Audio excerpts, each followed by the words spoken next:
The MacBook Air. Arguably, Apple's most popular Mac that revolutionized the notebook market back when Steve Jobs unveiled it from a manila folder and touted it as the thinnest notebook ever at the time. The MacBook Air has held its place within the Mac lineup. Since then, the MacBook Air has held its place within the Mac lineup.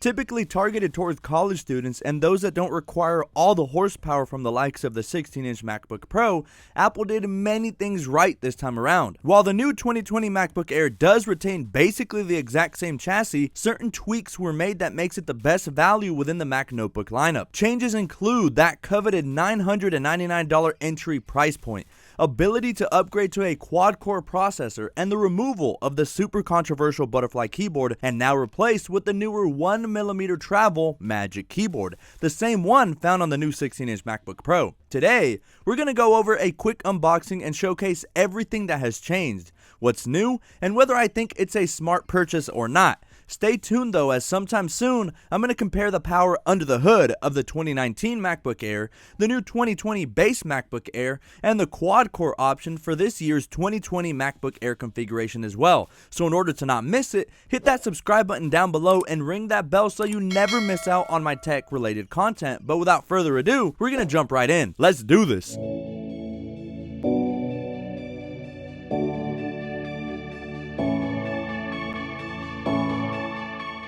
So our retail packaging for the MacBook Air changes very little year over year, and is basically the same packaging we've come to grow and love from Apple. You see a white box and it's almost always recognizable as an Apple product, but we do have a side profile of our new machine front and center, followed by color matched MacBook Air branding along with Apple logos of the same color.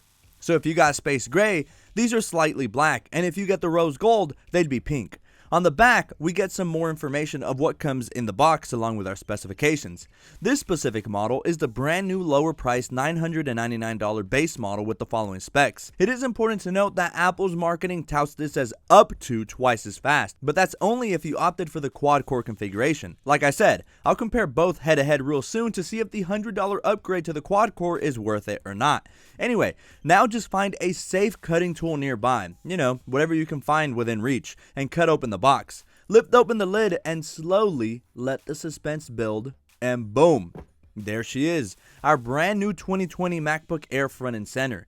As always, we set that off to the side and dig deeper into the contents of our box. First, we see our small little envelope here which houses our literature packet, including a quick start guide, warranty, and information guide, but the most important part to this unboxing: the Apple stickers. Save those to trick out and stick onto your brand new Ferrari so everyone knows what's up. Make sure everyone knows you're a clout chaser. Never mind, don't do that. We do also find our USB-C 2mm cable used to charge and sync our new machine, as well as our 30-watt USB-C travel power adapter that can be switched out to accommodate international plugins. And now, getting back to our new MacBook Air made out of 100% recycled aluminum. It's apparent the chassis is of high quality. You get that cold to the touch feel when unboxing this beauty. Just take off the protective plastic wrapping to your MacBook, lift open the lid, but do it with one finger if you want to look cool, and then remove the protective film covering the display, and there it is, the new 2020 MacBook Air. Okay, so listen, let's get right down to it. What's different? Well, externally at first glance, doesn't look like much, but if you take a closer look, you'll notice our keyboard has been completely redesigned. Goodbye butterfly, hello scissor mechanism keys. The older butterfly keyboard Apple had were loathed by so many people that Apple lost a good portion of their loyal Mac base simply because they were so arrogant and hard-headed. A good 95% of people hated the keys because the travel was so low and the keys just felt so stiff. Like even I would have trouble typing here and there because the travel was so low. You didn't even know half the times if you pressed a key or not. But luckily, we now have this, and I'm sure thousands, if not millions, of Mac consumers would agree. This in and of itself is a great reason to upgrade. I remember my 2018 MacBook Air had those sticky keys and was a nightmare to script on, and it's not even that. The Magic Keyboard is now way more stable, much more reliable, and way quieter. I mean, just take a listen at the differences in typing and try to imagine being in a super quiet classroom full of note takers. Just have a listen.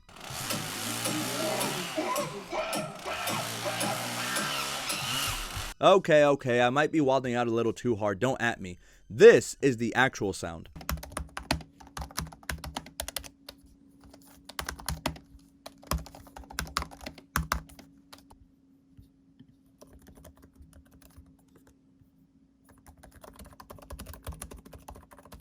Hear the difference? I rest my case. Oh, just a few more things. We have an inverted T design for the arrow keys, which I am indifferent about. I really don't care. And we do also have our Touch ID sensor at the top right corner. I always love the Touch ID sensors on my Macs. I just wish they would eventually incorporate Face ID, maybe into the Pro line, but it might just be wishful thinking. One minor nitpicky complaint I have with the Air that remains the same is that we still only get two Thunderbolt 3/USB-C ports on one side. There are instances where you want to charge, but your wall plug may be way off to the right with none over by the left hand side where the ports are. Then you have to adjust or wrap the cable around the computer, and I always worry my cables will bend and fray and eventually not work.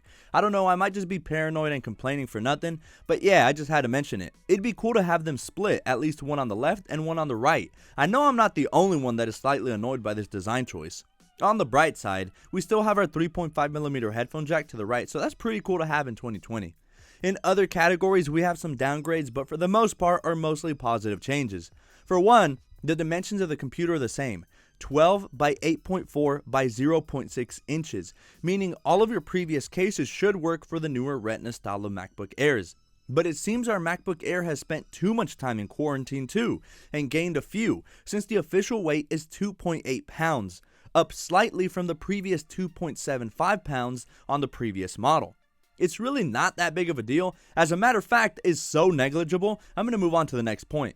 Probably most important, we do take an L on battery, as here in this department, the advertised rated battery goes down 60 minutes, coming in at approximately 11 hours of wireless web browsing, down from 12 hours on the previous year's model. This is actually a pretty big deal for me. This is about an 8% decrease in battery, and for a device touted as the go-to for college students, I don't know, man, that's a hard one. I mean, sure, 11 hours on paper is a lot, but in practice, I guarantee you, under a student's circumstances with 5 Chrome tabs, music blasting, brightness reasonably high, and iMessaging your bros to see what the move is on Saturday, I guarantee it'll be more like 7 or 8. And it sucks because I've been there as a student. While not tremendously impactful, that reduction in battery is noteworthy. From my research, the battery sizes appear to be similar, so this must be a difference in how the processor handles battery. But the good thing is that MacBooks are excellent in preserving battery when under sleep mode. So if you're running dry and away from a charger, just put it to sleep and only use it when you need to on lower brightness. Undoubtedly though, the MacBook Air is obviously not up to par in terms of power as compared to the Pro line, but some internal improvements have been made.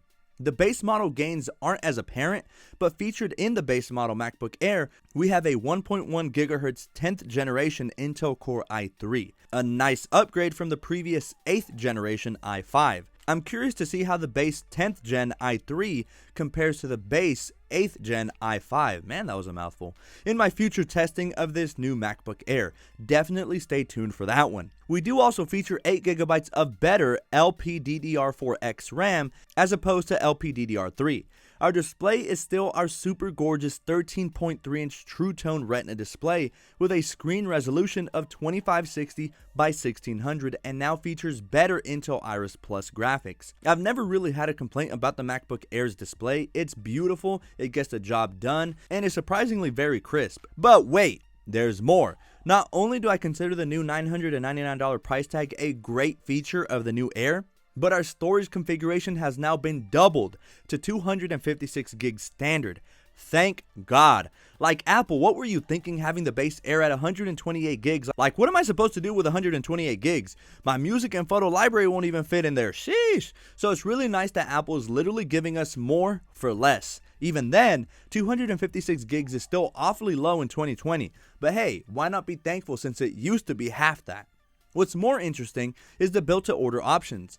This new 2020 MacBook Air can be maxed out with a much more respectable 1.2 GHz quad-core 10th gen i7 with turbo boosting capabilities up to 3.8 GHz.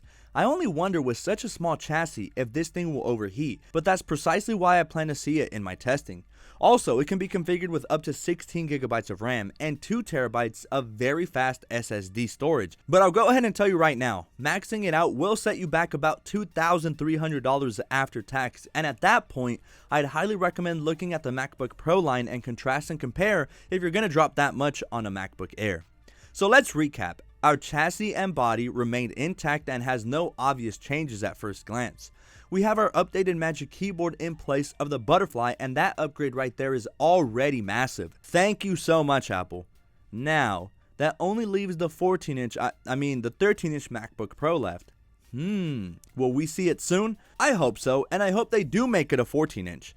I'd hand over my Amex ASAP. We do also see slight decreases in battery, which could be a deal breaker for college students always working, but for 1 hour less? Nah, I doubt it. It's still decent battery, just sucks it has been decreased this time. Slightly heavier design, and I mean barely by a small margin, only a little over 1% heavier, but see some beefy improvements internally, especially that quad-core design. My advice? At this point, now that the Magic Keyboard is featured on the 2020 MacBook Air, if purchasing one for the first time, avoid the 2019 MacBook Air's new, refurbed, or used. Basically any MacBook Air with the butterfly keyboard. It's just not the move. It ain't it, chief. They feel way different than any other keyboard you'd ever used, and it's not even that. It's just the reliability issues. Dust will inevitably find its way down there, and the butterfly keyboards are notorious for unresponsive keys with the slightest amount of dust trapped in. Also, for $100, please do yourself a solid and upgrade to the custom built configuration that includes the 1.1 GHz quad-core 10th Gen i5. Please. If you ever do anything for me, just do that. You will thank me later and will be future-proofing yourself for many, many years to come. Everything else is pretty much optional. 8GB of RAM should be good enough for what users typically expect to do on an Air. You know, basic web surfing, some FaceTime calls here and there, and very light video and photo editing. And then storage is up to you. I know buying a MacBook is extremely exciting, but at the same time can be very hard deciding which configuration best suits your needs. That's why I'm happy to let you all know that my DMs are open. Follow me on Twitter or Instagram and ask ahead. I'm usually busy, but I'll try my very best to reply with some recommendations. Just shoot me a DM and ask me any questions. I'll be more than happy to give you some advice and recommend the best configuration that suits your needs. I hope you found this video useful. This was more of just a video updating you guys on what's new and what changed. But soon, I'll make that test video comparing it to other MacBook Air models. And I'm really excited for that one myself, so as always, make sure to ring that bell so that you never miss out on any of my videos. Hopefully I see you all there, but today, that's been it for me, and I'll catch you all in the next video. Peace out.